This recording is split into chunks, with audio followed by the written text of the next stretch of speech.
घने जंगलों की छाया में बसे रतनपुर के नींद से भरे गांव में शादियों का जश्न धूमधाम से मनाया गया। लेकिन जयन और नूर की शादी की घोषणा से खुशी नहीं बल्कि डर का माहौल था। अफवाहें सड़कों पर भूतों की तरह फुसफुसा रही थीं। आयोजन स्थल शापित था। दुल्हन के परिवार ने आत्माओं को नाराज कर दिया था और तारीख रक्तिम चांद की रात से मेल खाती थी। फिर भी नूर के पिता, एक घमंडी और जिद्दी व्यक्ति ने चेतावनियों को खारिज कर दिया। कोई भी छाया मेरी बेटी की खुशी की रोशनी को छू नहीं सकती, उन्होंने घोषणा की। हालांकि गांव के लोग तैयारियां शुरू होते ही कांप उठे और दबी हुई सांसों में प्रार्थनाएं करने लगे। जयन के परिवार के पास एक विशाल पुश्तैनी हवेली थी, जिसे विवाह स्थल के रूप में चुना गया था। इसकी भव्यता एक अशांत इतिहास से कलंकित थी। स्थानीय लोगों ने दावा किया कि इसके हॉल उन लोगों की चीखों से गूंजते थे जो अंदर रहने वाली अदृश्य शक्तियों को चुनौती देने की हिम्मत करते थे। जैसे ही शादी की रस्में शुरू हुईं, माहौल में एक असहज तनाव भर गया। पुजारी, एक बूढ़ा आदमी जिसके हाथ कांप रहे थे, अपनी प्रार्थनाओं को लड़खड़ाते हुए कर रहा था। मेहमान एक एक करके गायब होने लगे। उनकी अनुपस्थिति का पता तभी चलता जब कोई उनका नाम पुकारता।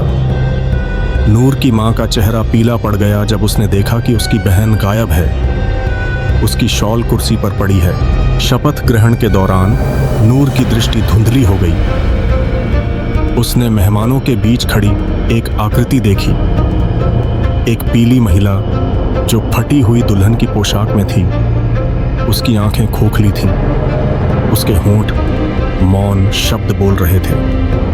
नूर की सांसें तेज हो गईं क्योंकि महिला का कंकाल नुमा हाथ उसकी ओर बढ़ा। समारोह के बाद दावत शुरू हुई। भोजन हालांकि भव्य रूप से तैयार किया गया था, लेकिन कई लोगों ने इसे छुआ तक नहीं। खाने वालों ने जल्द ही कड़वा स्वाद की शिकायत की। उनके चेहरे दर्द से विकृत हो गए और फिर बेहोश हो गए। नूर के चचेरे भाई ने अपना गला पकड़ लिया। उसकी आंखें पीछे की ओर मुड़ गईं और उसका दम घुटने लगा। भयभीत नूर ने भागने की कोशिश की। उसका दुल्हन का जोड़ा फर्नीचर के एक दांतेदार टुकड़े पर फंस गया, जिससे वह लड़खड़ा गई। उसने खुद को एक भूले बिसरे गलियारे में पाया, जहां जयन के पूर्वजों के चित्र टंगे थे। पेंटिंग में से एक चेहरा उसकी ओर देखने के लिए मुड़ा। उसके होंठ एक भयावह मुस्कान में मुड़े हुए थे। जयान ने उसे वहां पाया। उसका चेहरा छाया हुआ था। तुम्हें यह नहीं देखना चाहिए था, उसने कहा। उसकी आवाज शांत लेकिन धमकी भरी थी। उसने सच्चाई बताई। हवेली का अभिशाप वास्तविक था और शादी उसके परिवार को परेशान करने वाली आत्माओं को खुश करने के लिए एक समझौता था। जैसे ही नूर को मुख्य हॉल में वापस घसीटा गया, दीवारें फुसफुसाने लगीं। धीमी आवाजें उसका नाम पुकार रही थीं। हर आवाज में पीड़ा थी। आवाज तेज होती गई, पीड़ा के कोलाहल में विलीन हो गई। नूर की चीखें दब गईं क्योंकि दीवारों से छायादार हाथ निकल आए और उसे नोचने लगे। नूर एक कमरे में पहुंची जहां शीशे लगे हुए थे। हर दर्पण में उसका प्रतिबिंब विकृत दिखाई दे रहा था।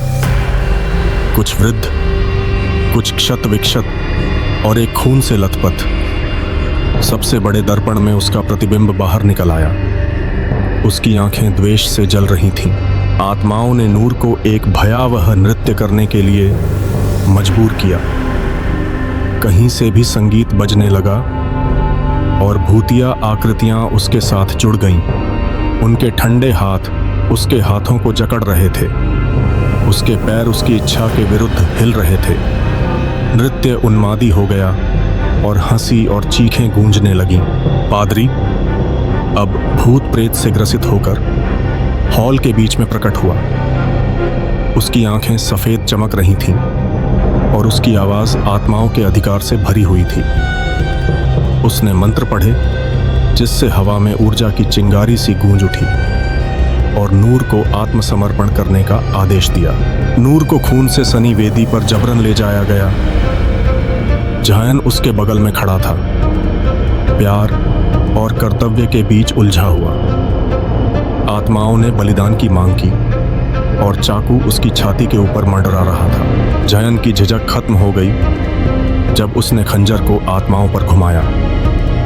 उसके विद्रोही कृत्य ने उन्हें क्रोधित कर दिया और उन्होंने अपना पूरा क्रोध प्रकट कर दिया। आत्माओं के चीखने चिल्लाने से कमरे में चकाचौंध करने वाली रोशनी फैल गई। अब आत्माएं अपने बंधनों से मुक्त हो गई थीं और उन्होंने हवेली को नष्ट करना शुरू कर दिया। दीवारें ढह गईं और जमीन फट गई।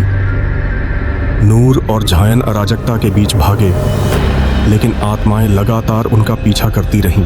दंपत्ति जंगल में भाग गए, लेकिन वह भी शापित था। पेड़ों ने धमकियां दी और उनके पैरों के नीचे रास्ता बदल गया। हर पेड़ के तने के पीछे छायादार आकृतियां छिपी हुई थीं। उनकी लाल आंखें अंधेरे में चमक रही थीं। जंगल के किनारे आत्माओं द्वारा घेर लिए जाने के बाद नूर और जयन ने अपना अंतिम संघर्ष किया। नूर को मिट्टी में दबा एक प्राचीन तावीज मिला और उसने आत्माओं को भगाने के लिए इसका इस्तेमाल किया। एक चकाचौंध करने वाली रोशनी ने उन्हें घेर लिया और आत्माएं बिखर गईं। नूर और जयन को लगा कि वे सुरक्षित हैं, लेकिन उनके नीचे की जमीन कांप उठी।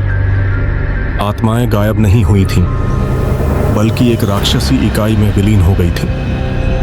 यह आकृति विशाल और विचित्र, कान फाड़ देने वाली दहाड़ के साथ मिट्टी से उभरी।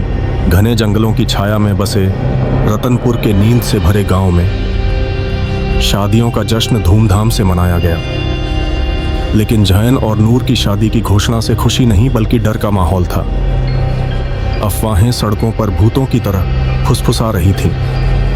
आयोजन स्थल शापित था। दुल्हन के परिवार ने आत्माओं को नाराज कर दिया था और तारीख रक्तिम चांद की रात से मेल खाती थी।